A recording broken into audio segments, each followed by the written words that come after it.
Hello guys, so in today's video I'm going to be doing a book review, and the book I'm going to be reviewing is The Girl Before, and this is what it looks like.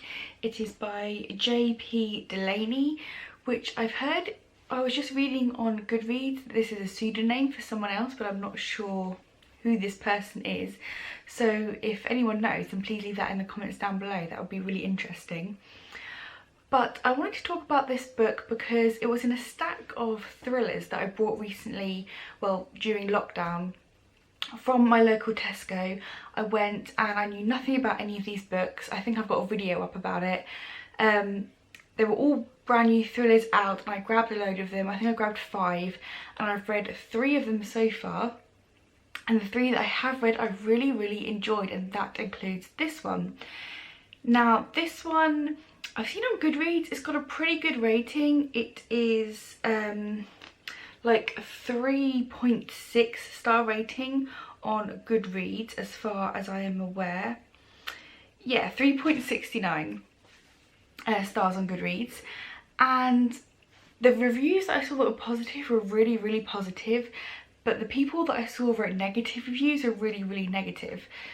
So it's quite a polarizing book apparently. But my opinion is pretty much all on the positive. As I said, I really enjoyed this book. I'm going to read on the back the blurb and then I'll get into the review on the story and what I thought about it.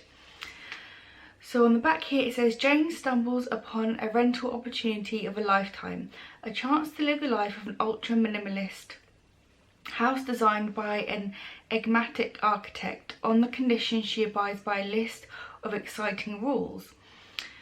But then she discovers that the previous tenant, Emma, met a mysterious death, and she starts to wonder if her own story will be a rerun of The Girl Before.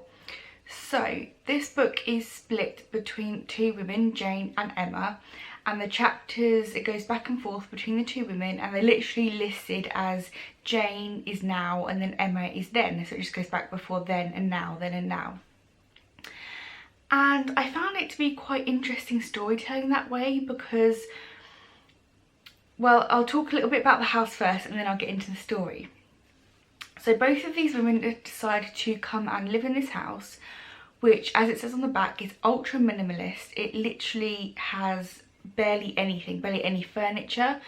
And one of the rules when you come to live in this house, rent this house, are that you can't really bring anything with you. You can bring like a few clothes and that, but you can't bring like ornaments or furniture.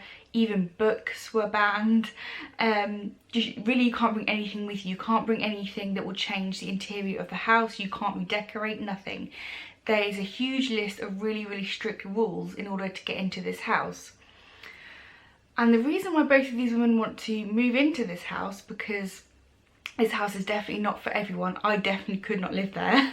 As beautiful as this house is described, both of the women have gone through a traumatic event in their life, or so it seems, that they feel like they need a dramatic change in their life in order to shift things around a little bit, change things up. They just need, yeah, like a big change, and they feel like this house is going to help them get through what it is they're going through. And it's very interesting because both of the women have very different traumas and very different mental states when entering this house, and yet their stories kind of go along the same way. The architect of the house plays a role in the story, and he is a very controlling person. You don't know too much about, he's a little bit mysterious. You don't know too much about his personality, his personal life. He doesn't like to discuss any of that. He is very regimented, and he also has a slightly darker side. Not darker, well yeah, I'd say darker side to his personality. Everyone in this book has things that they seem to be hiding, or the full truth isn't coming out in anyone's character. And of course, in the beginning of this book, the very beginning, or even on the blurb, it says you find out that the previous woman who lived in this house, the previous tenant, had died. So as you're reading her chapters, you're kind of getting, you know that you're getting closer and closer towards that point, and things are kind of building up, and it was a really good way of building tension. I really flew through this book. I found it very difficult to put it down. I really wanted to know what was going to happen. I will say, if you're someone who has to really connect with the main characters, because I would say the two women are equal main characters. I was saying, if you have to actually like the person and really connect with them to enjoy the story, then this book might not be for you. I'm someone where I don't have to find the main characters 100% likeable to still enjoy the story. That doesn't really matter to me, so that was fine by my account. But yeah, there are things about most of the characters that are quite questionable in this story. I'm trying not to say too much because I don't want to give too much away, because there were things in this book that surprised me which I didn't see coming, and it happened a few times throughout this story, which I really liked. It kind of, yeah, took me by surprise a little bit.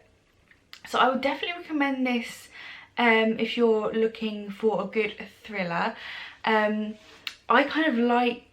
like stories that are centered around like small areas. Does that make sense?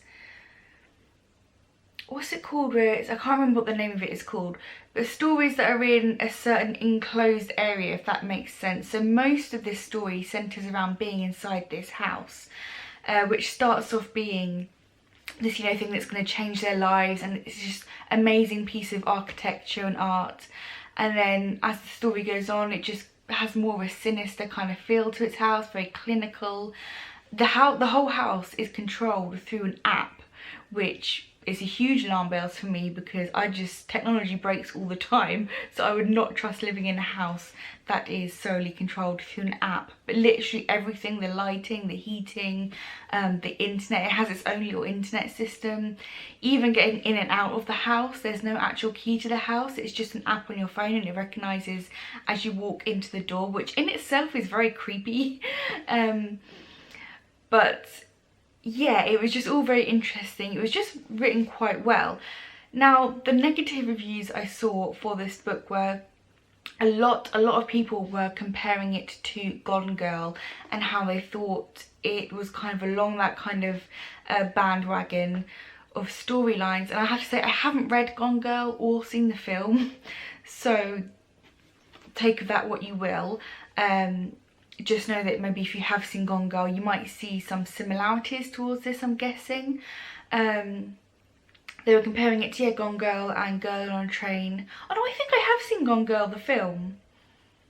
And I don't feel like that was similar to this, really. But a lot of people were comparing it to it, so maybe the book was different. But yeah, I haven't read that book, so I wouldn't know.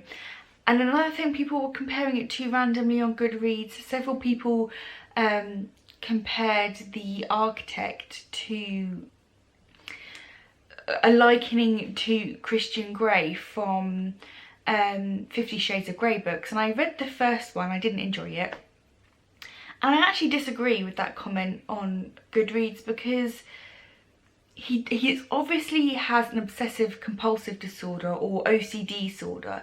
He likes things how he likes things. He has control issues, but it came off less like sexy and more just, this guy has issues and maybe needs to seek some professional help for it. It doesn't seem like it's a sexual thing for him, apart from when there are a couple of sex scenes in this, and he like describes how he loses control a little bit. So maybe that's how they were comparing it to 50 Shades. But really, I don't really see that comparison that much, other than they both have obviously control issues. And I wouldn't describe, like, this isn't a book, this isn't like an adult fantasy book in that way, adult fiction book in that way. Definitely not. And I actually don't think 50 Shades of Grey is such a great book for reading about sexual scenes either. There are far better authors that write sex scenes far better than those books, but I'll move on. I'm thinking about doing a video about adult books because I enjoy them, but 50 Shades of Grey was not one of them. I thought it was very poorly written and the characters were just crap, so there we go. So that's my rant about 50 Shades of Grey, but I don't see how this book really compares to it at all.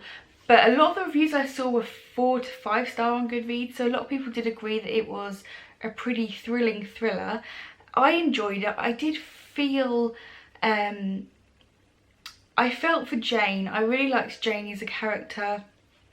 She is the now tenant in the house who is trying to piece everything together. I just liked her character more for when you read this book for obvious reasons, and I felt for her more once you read this book for obvious reasons. And the one criticism I will have is the ending of this book was, I liked it, but it kind of waffled on a little bit. I felt like it kind of rambled on for a chapter a little bit longer than it should have, and I would have preferred it to have a more of like a choppy ending, like okay, that's that and then move on. It felt like it was trying to really wrap up everything and, you know, push a little bit extra in there. But like I said, overall a 4-star read. I really recommend. If you've read this or are planning to read it, then leave your comments down below and let me know what you think. But it's a thumbs up from me and I really enjoyed. So as always, thank you for watching, and until next time, bye guys.